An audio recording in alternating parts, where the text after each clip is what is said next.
اهلا بيكم في حلقه جديده على قناه حكايه لحن ارثوذكسي. وليه المسيحيين بيروحوا للكنايس يوم راس السنه؟ وليه الكنايس نورها بينطفئ؟ وليه يوم راس السنه بالتحديد كل المسيحيين بيروحوا الكنايس؟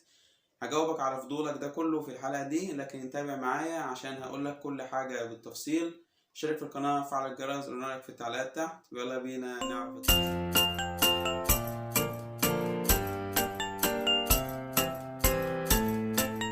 كل سنة وانتم طيبين وسنة سعيدة عليكم. يوم رأس السنة اللي بيوافق يوم 31 من شهر ديسمبر كل سنة في السنة الميلادية. وزي ما كلنا عارفين ان السنة الميلادية بدأت منذ ولادة السيد المسيح في بيت لحم اليهودية اللي موجودة حاليا في دولة فلسطين المحتلة. زي ما احنا عارفين ان اي حاجة قبل ميلاد السيد المسيح بيبقى اسمها قبل الميلاد، واي حاجة بعد ميلاد السيد المسيح بتبقى بالسنة الميلادية. لكن اول واهم معلومة في حلقتنا النهاردة اللي لازم تعرفها من اول الحلقة ان التقويم الميلادي غير معتمد في الكنيسة القبطية. يعني ايه الكلام ده؟ يعني الكنيسة القبطية الأرثوذكسية اللي موجودة في مصر اللي بطريقها البابا تودروس الثاني وكل الكنائس اللي تابعة ليها حوالين العالم ما بتعتمدش على التقويم الميلادي في أعيادها ولا في مناسباتها ولا في أصوامها. امال بتعتمد على ايه؟ الكنيسة القبطية بتعتمد على التقويم القبطي اللي هو تقويم الشهداء. عارف ان انت استغربت دلوقتي، هو التقويم القبطي وهو تقويم الشهداء وبدأ امتى وليه؟ هاخدك في رحلة تاريخية عشان دي رحلة مهمة جدا. التقويم القبطي بدأ سنة 284 ميلادية، وبالتحديد في حكم أو في عهد الملك الجاحد دقلديانوس. دقلديانوس كان ملك وثني وأمر بعبادة الأوثان، ولما المسيحيين رفضوا بدأ دقلديانوس يقتل كتير جدا من المسيحيين، لدرجة إنه كان بيقتل أي حد بيعترف إنه هو مسيحي وبيرفض إنه يبخر للأوثان أو يسجد للأوثان.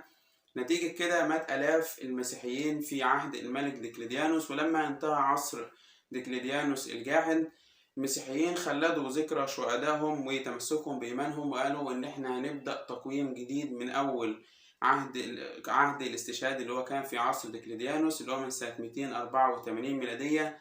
وبقت 284 ميلادية بتوافق سنة 1 قبطي أو سنة 1 للشهداء. والكنيسة بتحتفل كل سنة برأس السنة القبطية دي يوم 1 توت اللي هو أول يوم في السنة التوتية. يبقى إيه هي شهور السنة القبطية وجت منين؟ في الحقيقة إن شهور السنة القبطية هي كانت موجودة في مصر القديمة أو في مصر الفرعونية، لأن الفراعنة قسموا السنة إلى 13 شهر وسموا أسامي الشهور دي على أسامي الآلهة الفرعونية القديمة. فأخذ الأقباط الشهور دي واعتمدوا التقويم الفرعوني كتقويم قبطي أو تقويم الشهداء زي ما ذكرنا. والشهور دي مثلا هتلاقي شهر توت اللي هو إله الحكمة والمعرفة عند المصريين القدماء. هتلاقي شهر بابا اللي هو تحريف لاسم الإله حابي، والإله حابي هو إله النيل. هتلاقي مثلا تالت شهر هو شهر هاتور، وشهر هاتور تحريف لكلمة حتحور، وحتحور عند الفراعنة هو إله الجمال. هنكمل بقية الشهور اللي هو من أول خالص. أول شهر توت، بابا، هطور، وكياك، وطوبة، وأمشير، وبرمهات، وبرمودا، وبشمس، وبقونة، وأبيب، ومسرة. وآخر شهر أو الشهر الأخير أو الأيام المنسية اللي هو شهر النسيء، وده بيبقى عدده من 1 ل7 أيام على حسب السنة كبيسة أو سنة عادية. الشهور دي هتلاقي أي حد من الفلاحين الموجودين داخل مصر حافظينها، لأن هي تعتبر الشهور الزراعية داخل مصر، وداخل مصر الفرعونية كانوا بيستخدموها برضو في الزراعة. نرجع تاني لأهم حاجة أو أهم شهر في الشهور دي هو شهر كياك. ده اللي يهمنا في حلقة النهاردة. ليه يهمنا في حلقة النهاردة؟ لأن شهر كياك هو عند الكنيسة القبطية اللي موجودة في مصر الأرثوذكسية بيطلق عليه الشهر المريمي. وليه ده؟ نسبة للعذراء مريم، لأن الشهر كياك هو آخر شهر في حبل العذراء مريم في السيد المسيح، اللي بنوصل ليوم 29 كياك بعيد الميلاد المجيد. 29 كياك ده اللي بيوافق في السنة الميلادية يوم 7 يناير أو كده. طب إيه علاقة الشهر ده بموضوع النهاردة؟ أقولك إنه خلال الشهر ده في حاجة في الكنيسة اسمها تسبحة شهر كياك. تسبحة شهر كياك دي عبارة عن مدايح وتراتيل بنسبح فيها ربنا في الكنايس أو بنصلي بيها في الكنايس، موجودة في كتاب اسمه إبصالمودية الكياكي، ممكن ترجع له لو عايز تطلع عليها. المهم إن التسبيحة دي بتبدأ بعد الغروب وبتنتهي تاني يوم الصبح. التسبيحة دي بتبقى طوال شهر كياك، وأشهر أيام هتلاقي فيها التسبيحة دي في الكنائس المصرية هي يوم الخميس نهاية الأسبوع، يوم السبت أول الأسبوع، وده نتيجة الأجازات اللي موجودة في الدولة حاليا. لكن هي بتتلى كل يوم عادي جدا في الأديرة وفي بعض الكنايس. يعني انت لو نزلت الشارع يوم الخميس أو يوم السبت ومريت قدام أي كنيسة هتلاقي المسيحيين عادي جدا سهرانين من بعد الغروب لتاني يوم الصبح بيصلوا في الكنايس. بقى لسؤال الحلقة، ليه بيروح المسيحيين الكنيسة يوم رأس السنة؟ الإجابة على السؤال ده بتتلخص في حاجتين: الحاجة الأولى الحاجة الطقسية والحاجة الكنسية والحاجة الإيمانية والحاجة العقائدية، هو ترتيب تسبيحة شهر كياك اللي بتبقى موجودة خلال شهر 12 لغاية يوم 7/1 بالتقويم الميلادي، ويوم 1 كياك لغاية يوم 29 كياك بالتقويم القبطي اللي هو تقويم الشهداء. أما السبب الثاني والسبب الحديث على الكنيسة هو تأثير الاحتفالات الغربية بالكريسماس واللي بدأت تدخل للشرق تدريجيا. فبدأت الكنيسة تعمل الاحتفالات دي داخل الكنائس من خلال إن هي بتجمع أولادها في اليوم ده وبيصلوا تسبيحة شهر كياك في الكنيسة علشان ينهوا السنة القديمة وهم بيشكروا ربنا، ويبدأوا السنة الجديدة برضو وهم بيصلوا مع ربنا وبيكملوا تسبيحة شهر كياك. أي سبب تاني غير السببين دول بالنسبة للكنيسة الأرثوذكسية المصرية فهو سبب ملوش أي علاقة بالكنيسة لا عقائديا ولا دينيا، وده لأن احتفالات الكريسماس عامة في الكنيسة القبطية اللي هي الكنيسة الشرقية الكنيسة المصرية هي عبارة عن احتفالات ترفيهية فقط لا غير، ليس لها أي مستند أو عقائدي أو مستند إيماني في الكنيسة.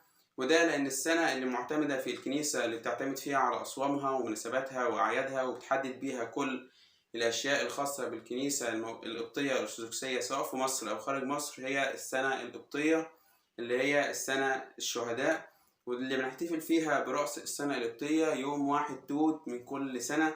و1 توت من كل سنة بيوافق يوم 11 سبتمبر في السنة الميلادية، و11 سبتمبر ده لو السنة عادية. أما لو السنة كبيسة هو بيوافق يوم 12 سبتمبر في السنة الكبيسة. أما على السؤال التاني هو ليه بتطفأ الأنوار الساعة 12 في بعض الكنائس، وأنا بقول في بعض الكنائس لأنه كنائس كتير جدا مش بتطفي النور الساعة 12، من ضمنهم كنيستي كنيسة دير الرسل بأطفيح مش بتطفي النور في ليلة رأس السنة. وبالحقيقة إن أنا مش لاقي أي سبب أو أي مبرر لطفي النور في الكنائس الساعة 12، ما هو إلا تقليد أعمى لبعض الطوائف الدخيلة على الكنيسة. وسواء المبررات اللي هم بيقولوها إن هو مثلا للتركيز في الصلاة، فقدس أقداس صلوات المسيحيين في الكنائس اللي هو سر الإفخارستية أو سر التناول أو القداس الإلهي بيصلى في النور عادي جدا وربنا بيبقى شايفنا وبنبقى مركزين في الصلاة عادي جدا. أما عن السبب التاني اللي هو بننهي ظلام السنة الماضية وبنبدأ السنة الجديدة بنور السيد المسيح، فمن الأساس السنة اللي انت نهيتها كنت بادئها بنور السيد المسيح، ومفيش سنة مظلمة فيها ربنا لأن ربنا هو نور العالم. فازاي هتنهي سنة مظلمة كان ربنا معاك من أول يوم لآخر يوم فيها، والدليل إنك وصلت لآخر يوم فيها وبتبدأ السنة الجديدة.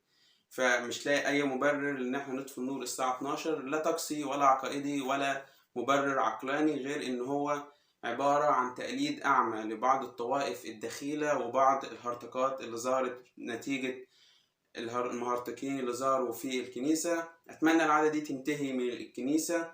أشوفكم الحلقة الجاية، سنة طيبين، ميري كريسماس وسنة سعيدة وتحققوا كل أمنياتكم. سلام.